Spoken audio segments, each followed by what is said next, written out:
So thank you everybody for tuning in for what is the third edition of the Being Trauma Informed virtual video podcast. My name is Chris Wilson, the director of Being Trauma Informed. I am your host, and I am joined today by a very special guest, somebody who I met through this work that we all do. Her name is Jamie Broady. Jamie is a veteran of our country's military and served overseas for some time, and is an expert in working with folks who have trauma histories, in particular in the military. Does that in a very creative way, which is what we're going to talk about today. So Jamie, do you want to say a little bit more about yourself? Welcome, welcome. Thank you so much for being here, and feel free to tell folks about specifically what it is that you do these days. Sure. Thank you, Chris, for having me. It's really an honor, and I'm excited to be here today. I love this topic of trauma and neurotrauma and how we can start on our paths of healing and recovery and understanding ourselves and the folks we're working with better. And yeah, I am a veteran myself, and I started working with an organization in Portland, Returning Veterans Project, which I think you're familiar with. Great organization. About, I want to say 4 or 5 years ago now, to help facilitate a writing group for veterans. We started with women veterans, and that first group was great. It was somewhat small, but it allowed us to kind of start writing down some of our stories, fleshing them out a little bit.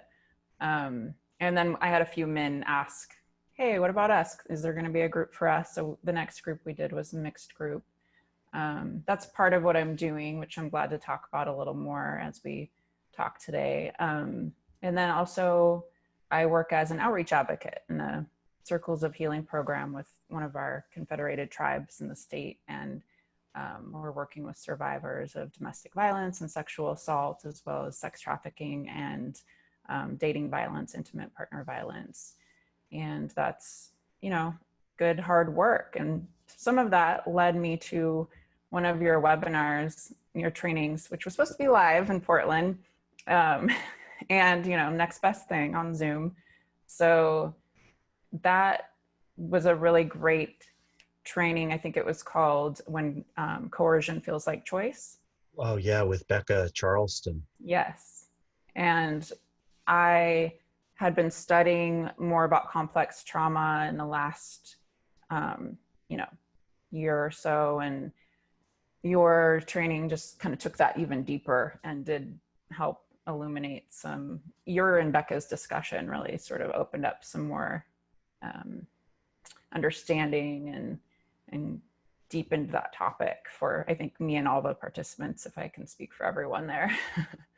Well, for those who don't know, first of all, we didn't set that up. I did not ask Jamie to talk about the training with Becca. True. But now that you've brought it up, Becca and I are going to do that training again in late September, early October. And Becca's actually going to be a guest on the podcast here in the next few weeks. So I really appreciate you raising people's awareness about that. And the webinar is called When Coercion Feels Like Choice, and her name is Becca Charleston. She's a survivor leader of domestic sex trafficking, and wouldn't you say she's just a phenomenal trainer? Just top. Absolutely. Yeah, it was very dynamic, the two of you together. So do you mind talking a little bit about how that hit you, what the impact of that experience was? I think that understanding of our responses to trauma helps us feel a little more normal and a little bit less like, I'm just really messed up, for life. So I think that understanding all the normal responses to trauma, to abnormal trauma, helps us to accept where we're at, accept ourselves, to be able to continue forward toward healing. Because there is a lot of room to, I think, heal and move beyond that trauma. For sure. But also understanding what we're going through kind of clears a little bit of confusion or self-defeat or self-blame or misunderstanding about how and why we're responding the way we are in a certain situation, or, you know, helps us even understand our triggers, what they are, and connect those to our responses. And I think that can make a big difference. And you and Becca in your training talked a lot about the science behind trauma, the neuroscience of trauma, the neurobiology of trauma, severe trauma, complex trauma, and how that can impact our brains and how that can impact our responses moving forward in life. And that's just, I think that kind of understanding around trauma, if you've experienced any trauma, which most of us have, or if you work with survivors, is really crucial, because it opens up so much more, I think, just potential for healing and moving forward. Well, like you said, I think for most of us, the experience of trauma is something's wrong with me. Mm-hmm. I messed up, I think was the phrase you used. There's something messed up with me. And in my experience, and it sounds like in yours as well, learning about how the brain reacts to trauma allows us to say, oh, wait a minute, something messed up happened to me. I'm not actually messed up. My brain's actually doing exactly what my brain's supposed to do. Right. So I really appreciate you underlying that, because that notion of us learning for ourselves that our brains are doing what they're supposed to do, even if it's not particularly helpful in the moment, 20 years later or 30 Mm-hmm. years later, just knowing that, oh, yeah, that's actually not something wrong with me. Right. It was an adaptive, you know, protective response at the time, which if we don't start to understand and um, move away from, can become, right, like maladaptive and Yeah. more inhibitive. But I think that just understanding that is the first layer of healing and moving towards something more helpful today. Yeah. So this is a really great place for us to transition to some of what you do, because, I'll tell you, as a trainer, particularly in the days of COVID, when we're doing, shorter length trainings, because you just can't have people sitting in front of screens for so long, we rarely get into the notion of meaning making. Mm-hmm. And from my perspective, that seems to be a lot of what you're doing with the writing, helping people discover meaning. Maybe you could talk a little bit about what that process is like. And do you find that survivors are able to rewrite meaning and change meaning over time? So would you mind just saying a little bit about your process maybe as a writer, and what you've seen in other survivors, and how this process of writing has assisted you in recovery and assisted others in healing? Sure. Thank you. Yeah, I think for me, writing can become a way of, like I said, kind of transposing and transcending that trauma, but also understanding it more, filling in some blanks that maybe I wasn't able to look at before, starting to remember the feelings around the event, starting to see sort of a larger perspective around that. Let's say I'm writing about a particular event. For example, I won't go into the whole story now because it would take up the rest of our time, but an experience I went through in the military, I've written about for, 10, 15 years now, and it just keeps kind of fleshing out and filling out. It started with sort of a skeleton imagery, almost like pictures that were lacking the connective tissue. And then the more I wrote about it, the more I was able to sort of flesh it out and fill in more sensory detail. And then what follows is the feelings around that and that acknowledgement. And then that allows, I think, us to both have a little more distance from it and deepen our understanding of it and sort of integrate it and move on from it. And to be able to share it with others, I think, can be empowering. I always offer that choice. I never put any pressure on like other people I'm working with if I'm leading a writing group or a writing workshop to share their work. It's for them. And if they want to share it, that's their choice. If it feels empowering for them. And I think sometimes that comes along the way. It's not always right at first. And it can feel, re-traumatizing, I think, if people try to share their work too soon. Sure. For sure. But I think it gives us a sense of control over our narrative. It gives us a way to reframe it, which is important. And I think a therapeutic process, though I never claim to, lead writing groups that are therapeutic. They can be cathartic at least. And I think help us on our own individual paths, to healing from that, or to understanding it better, and be able to, I don't know, have something to say about it later if needed. Yeah. I would say you're not doing therapy, but what you're doing is absolutely therapeutic, that it's healing, it's helping. So for somebody who isn't a writer, but they've heard about what you do, and maybe they want to join a writing group, what would you say to the person who is really struggling with, gosh, I don't write, I don't have a history of writing, can I even do this? Like, is this even something that I can do? What would you say to somebody like that?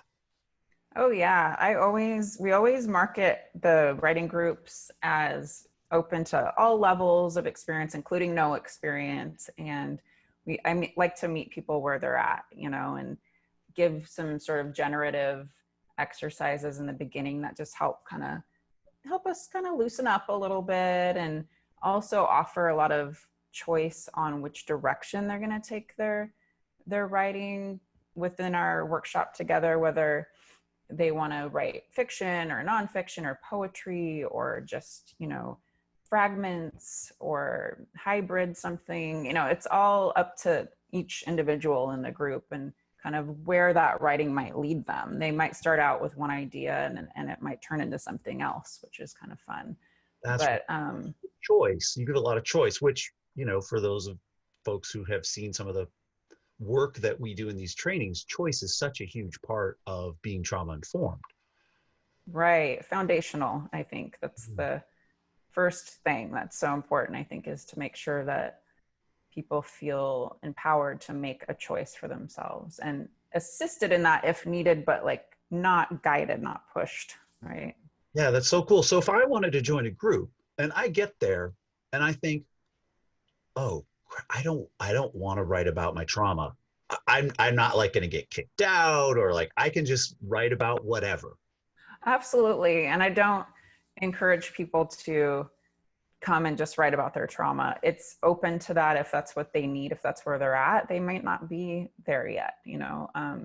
I often will offer choices and prompts, a few different prompts that folks can choose from, and then that might deepen. It's going to deepen in whatever direction they're ready to take it, really. And one of the exercises I give early on, that's kind of a homework exercise. It takes about 6 minutes a day. And folks commit to it for a while, and often they'll kind of put it on a shelf and drop off when it starts to get a little too intense, because it deepens, but it goes in the direction that their subconscious is driving it throughout the however long. It can be like a 90-day journaling exercise ideally, but I think a lot of us only make it about 3 weeks. Then we're like, okay, I'm going to put that away for a minute.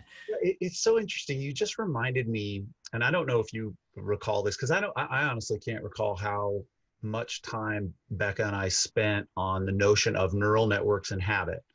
But it strikes me that part of what you're suggesting for folks is that if they want to become a writer, something like an exercise that you only have to do it for 6 minutes, but you want to try to do it, every day. It's the notion of, let's help you build a neural network, help you build a habit, and, write about whatever you care to write about. But it's that practice makes permanent that it sounds like is really helpful for people. Yeah, I think that I hadn't thought of it that way. That's useful. Thanks.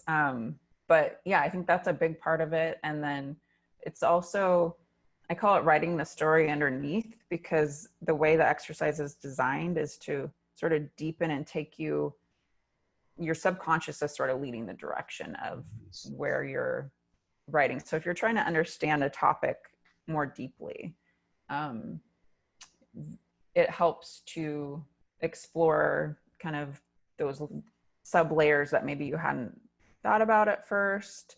And it's self-guided, but like, let's say, for example, on day one, you write for 6 minutes. After you read, there's no editing allowed. I really discourage any corrections or even lifting the pen from the paper during that 6 minutes. You just keep, even if you're doodling for part of it, you just keep that pen moving.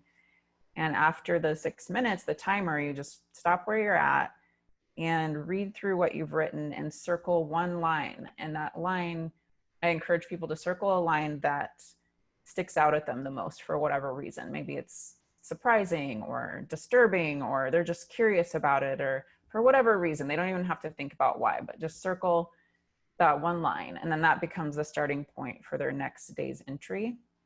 And it kind of continues on that way. And I actually adapted that from a screenplay writer had shared an exercise at a craft talk when I was doing my MFA program in nonfiction. And whenever she's going to write a screenplay or adapt a novel into a screenplay for a movie, she'll do something similar. And it helps her determine the actual narrative that needs to be told here, and which direction to take it and how deep to take it. And it ends up leading her in a surprising direction typically. And so I sort of adapted that for this journaling exercise I share with other vets and find it to be really useful. That is awesome. I just got like a little, like a chill, like, oh my goodness, I want to try that. So, Well, I have them all written out because often I have people ask for those. And so I'm glad to share them with anyone who would like a copy of the kind of instructions on the guidance on how to do that journaling exercise. well, that brings me to my next question. And this is now you're going to hear the therapist in me coming out. Okay. So if I want to start doing this work and, I have a trauma history and I'm a little unsure, maybe I don't have a therapist right now, to what degree should I be doing this as part of a group, even if it's a virtual group, as opposed to by myself? Should I be just cautious about diving in without support around me? Like, is it possible to get support virtually in these in COVID times? That's a good question. I haven't done a virtual class yet. We're talking right now, me and another woman who actually, she was one of my first participants in an early group, and she's now finished her master's degree in like nature, some sort of outdoor nature therapy for women. I can't remember the name of her actual degree, but we're going to collaborate on doing an online kind of hybrid class where individuals go outside to somewhere in nature, and we're able to also be together via Zoom and do writing exercises in that place of nature, which will be really interesting and I'm excited about. But that's going to be my first online type of writing group. So I'm not sure how the dynamics will change, but I know in person, it kind of depends on where everyone's at in their own, recovery, let's say, their own path to recovery. Most folks who've come to my writing group come when they're ready, right? They either sign up and don't show up, or they look into it but then change their mind, or they sign up and they show up. And it's usually, it's a smaller amount that actually sign up and show up than initially show interest, and that's to be expected. And so I think when they come, they're ready. But again, I always give lots of choice, and then encourage people, if they feel too triggered, feel free to put that aside and come back to it later if they want to, and take it in another direction. It becomes kind of a support group in a way, not that that's the intention for it, but I find that it naturally becomes a supportive environment for these veterans to make connections again with each other, and to just remember, their experiences together, and to be able to share those if they want to, even if just with themselves, right? To be able to look at them in a different way. And so I never claim, like I said, to be a therapist. And I haven't had anyone really like get highly triggered in a group. It's just a really supportive environment. I haven't run into that. If they do, it's not really obvious, but I have had people drop away from group. Stop being able to come. Like there's always something that comes up. And so I think in that way, they are not quite ready for it. And and we always try to connect them with more resources too, like. I just, one of the things that's always been challenging for me is that when people talk about survivors coming forward from a place of courage, as opposed to this is just the time is right, you're at that place in your journey. Because somebody once said to me, has it ever occurred to you that just because a survivor doesn't want to come forward, it doesn't mean they lack courage? So I really appreciate the way you're framing this as you'll sign up and maybe you won't show up because in the moment that you signed up, you were ready. And then something happens between the time of sign up and the time of the first group and you decide, yeah, I'm not ready. So I personally really appreciate that. And I have to say, when you and your colleague figure out how you want to do that virtual offering, if you would please let me know, I would like Being Trauma Informed to advertise that for folks. Oh, thanks. And I am also curious, have you ever thought about doing virtual writing groups for non-veterans, just for any trauma survivor to open it? Because I am willing to bet that there are a number of people watching this podcast, okay, like 3, Your mom. Yeah, right. Exactly. Hi, Mom. Riffing off your judge. Yeah, right. Yeah. I would think that as people listen to what you're saying, they are resonating and saying, boy, that sounds like something I'd be interested in. And my gut says that if at some point you want to offer that, I would like to say that Being Trauma Informed wants to fully support that in any way that we can. And maybe even partner with you to offer that because it just sounds so powerful. It really sounds powerful. Have you noticed that power in the process for both yourself and for others?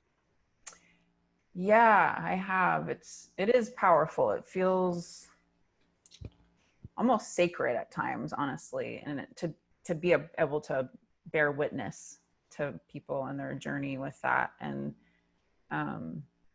yeah, I remember I'm going to just about somebody who's going to be co-teaching with me soon, who I mentioned, like she was writing poetry in our group. That was her genre of choice. And just the power of that, I think is pretty amazing. And to be able to watch somebody kind of go maybe from like more of a timid place of writing to really sort of owning that process for themselves and feeling empowered to dive into it as much as they can or want to, and to be able to share that if they can and want to. And I've noticed I've led some really cool writing workshops that I've been honored to be a part of. Like, for example, at the VA in Portland, I led a writing workshop a couple years in a row for their Celebrate Survivors Sexual Assault Awareness Day in April. And there was a, pretty good group of mixed people, mixed gender veterans, mixed identities. And I led them on a kind of a brief, condensed version of that writing exercise I was sharing earlier. And then, I think I gave them 2 or 3 different little sessions to draw from and offered different prompt choices to start with, which are very non-threatening. They're not like, write about your most, traumatic experience that right. you could remember and for 6 minutes. It's not like that. It might be, something that you remember loving to do as a child. Let's use our sensory details and try to remember how that smelled and felt and tasted and sounded and all of it. That might be a prompt example. But to see folks really just put their heads down and write for that time, and you can see them kind of struggling with the impulse to cross things out or erase, but just keep that pen moving. And then afterward, when it was time, there was an opportunity for people to share a line that they circled if they wanted to, again, no pressure. And there was always like 4 or 5 people who wanted to share what they wrote, which I loved. That just meant so much, I think, to me and everyone else in the room. And then there were people, of course, who wanted that just for themselves. And that was also a beautiful, valid choice to make. So yeah, it's just really cool to be a witness to that and to participate in it for myself as well. I find that over the years, like I said, my stories kind of go from skeletal to a little bit more meat on the bones, and ready to put out there in the world, or almost ready. It's interesting. As I'm hearing you share this process and the impact that it can have on people, I had this moment of, oh, I have a light bulb going on that for so many of us that are survivors, because of this neurobiology piece of avoidance, like avoidance is safety. Mm-hmm. We start avoiding all kinds of things that we wouldn't normally avoid. And Sure. writing being one of them. And that notion of expression. And you said, that notion of being from timid to owning, that to me seems like such a huge part of recovery for anyone who has a trauma history, that being able to be comfortable in ourselves. I deeply appreciate that what you're doing provides people with that opportunity. Thank you.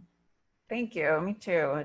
It's exciting to be a part of, and an honor to be a part of. And I hope we will continue via Zoom or another online, platform. For now, we are meeting next week with Returning Veterans Project via Zoom to discuss this next, iteration and how that might look. But I really appreciate your willingness to help put the word out about that. When we do get it kind of all dialed in, we'll definitely share that information. Absolutely. And the nice thing about the online platform that there's a little more limit on how many people can participate in an in-person group before you start kind of losing that cohesiveness or that ability to bond and trust, each other. But I think in an online platform that there's not as much of a limit. You can always have breakout sessions and break it down to smaller groups if needed, but that's kind of cool in that it increases access in different ways. Yeah, that strikes me as the biggest piece, that it increases access from the perspective of somebody in, a rural area who maybe would have to drive 45 minutes to an hour and a half to get to the group, just has to be able to log in, which can be a barrier in and of itself, but it increases access in a way that is really exciting.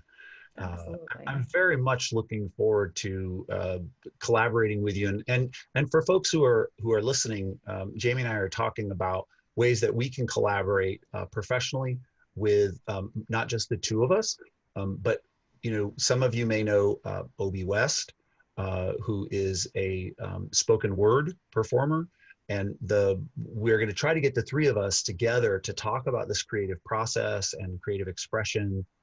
And hopefully in a podcast and potentially even in a webinar. So Jamie, is there anything you want to say before we wrap things up for today? Well, just thank you so much again for having this conversation. And I'm really excited to be collaborating with you. And I didn't mention before, I emailed Chris, I emailed you right after the webinar series ended. It was, I think, a 3-week series, if I'm remembering correctly, You are. 3 Fridays. Yep. Yeah, and we were all a little sad that it ended. We wanted to keep going with it, honestly.